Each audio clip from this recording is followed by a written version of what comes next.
2 సంవత్సరాల చంద్రబాబు నాయుడు పరిపాలనలో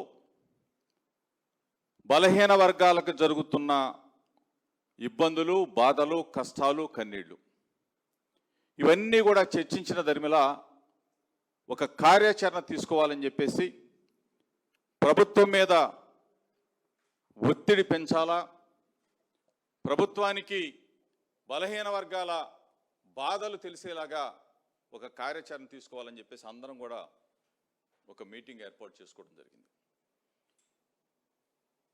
మహానాడు వేదిక,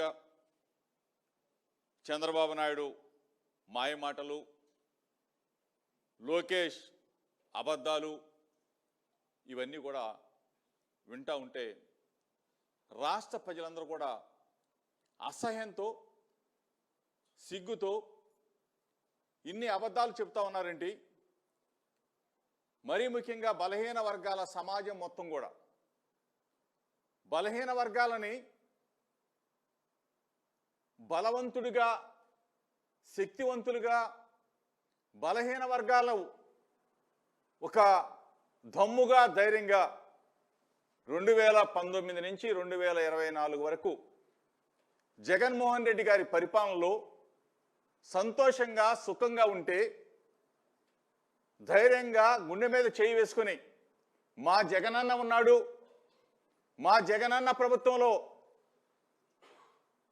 స్పీకర్ పదవి దగ్గర నుంచి, క్యాబినెట్లో మినిస్టర్ దగ్గర నుంచి, ఎంపీ దగ్గర నుంచి, ఎమ్మెల్సీ దగ్గర నుంచి ఆఖరికి రాజ్యసభ సీట్లు సైతం, రాజ్యసభ స్థానాలు సైతం ఢిల్లీలో అడుగు పెట్టించి మా వర్గాలకి మహాత్మా జ్యోతిరావు పూలే గారి ఆలోచనల్ని, ఆశయాలని ఆచరణ చేసి చూపించిన జగన్మోహన్ రెడ్డి గారు, అభినవ పూలే. ఆయన నాయకత్వంలో 50% రిజర్వేషన్స్ కూడా ఇచ్చి బీసీ, ఎస్సీ, ఎస్టీ మైనార్టీలకి 50% రిజర్వేషన్స్ కల్పించి స్థానిక సంస్థల్లో చట్టం చేసి 50% మహిళా అక్క చెల్లెమ్మలకి రిజర్వేషన్స్ ఇచ్చి స్థానం కల్పించిన ఆ మహనీయుడి పరిపాలన ఎక్కడా? ఆ మంచి మనసున్న జగనన్న పరిపాలన ఎక్కడా? ఈ 2 సంవత్సరాల కాలంలో చంద్రబాబు నాయుడు ఎన్నికల ముందు ఏం చెప్పాడు? బలహీన వర్గాలకు ఏం చెప్పాడు? 50 సంవత్సరాలు దాటితే పెన్షన్ ఇస్తానన్న చంద్రబాబు నాయుడు కనీసం జగనన్న 45 సంవత్సరాలు దాటిన అక్క చెల్లెమ్మలకి చేయూతనిచ్చి చేయినందించాడే. అటువంటిది ఆ పథకం మొత్తం కూడా తీసివేయగా 50 సంవత్సరాలు దాటితే పెన్షన్ ఇస్తానని చెప్పిన చంద్రబాబు నాయుడు అబద్ధాలు కనపడతా ఉన్నాయి. ఆడబిడ్డ నిధి కనపడతా ఉంది, నిరుద్యోగ వృత్తి కనపడతా ఉంది.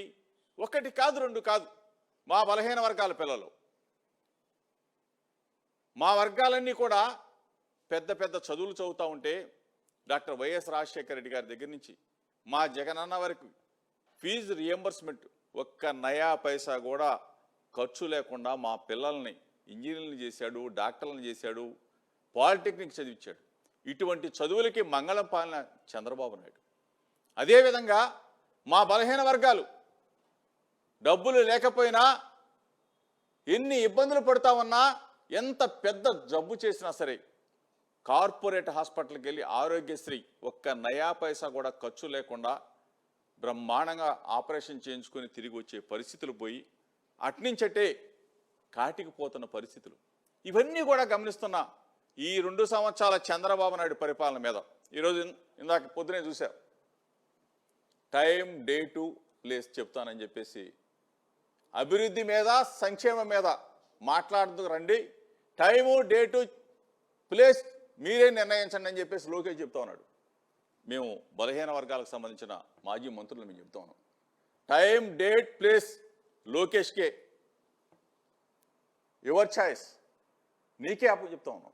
ఎక్కడ చెప్పినా సరే 2 సంవత్సరాలన్నీ పరిపాలనలో, చంద్రబాబు నాయుడు పరిపాలనలో మీరేం చేశారు, 5 సంవత్సరాల మా జగనన్న పరిపాలనలో మేమేం చేశాం, మా బలహీన వర్గాలకి ఎంత రుణాలు ఇచ్చాం, ఎన్ని డబ్బులు ఇచ్చాం, ఎన్ని పదవులు ఇచ్చాం, ఎంత ప్రయోజకులను చేశామో చర్చించడానికి మేము రెడీగా ఉన్నాం. లోకేష్కి చెప్తా ఉన్నా, ఛాలెంజ్ చేస్తా ఉన్నా.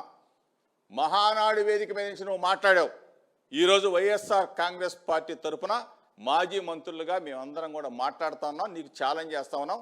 నువ్వు డేటు టైము ప్లేస్ చెప్తే మేము రెడీగా ఉన్నామని చెప్తూ రేపు రాబోయే రోజుల్లో బలహీన వర్గాల మొత్తం కూడా ఒక్కతాటి మీదకి రాబోతా ఉన్నాం. వైఎస్ఆర్ కాంగ్రెస్ పార్టీ జెండా పట్టుకోబోతా ఉన్నారు ప్రజలందరూ కూడా. మరలా జగన్మోహన్ రెడ్డి గారిని ముఖ్యమంత్రి చేసే వరకు మా ప్రయాణం ఆగదని చెప్పేసి మరొకసారి మీ ద్వారా చంద్రబాబుకి చెప్తా ఉన్నా, లోకేష్కి చెప్తా ఉన్నా.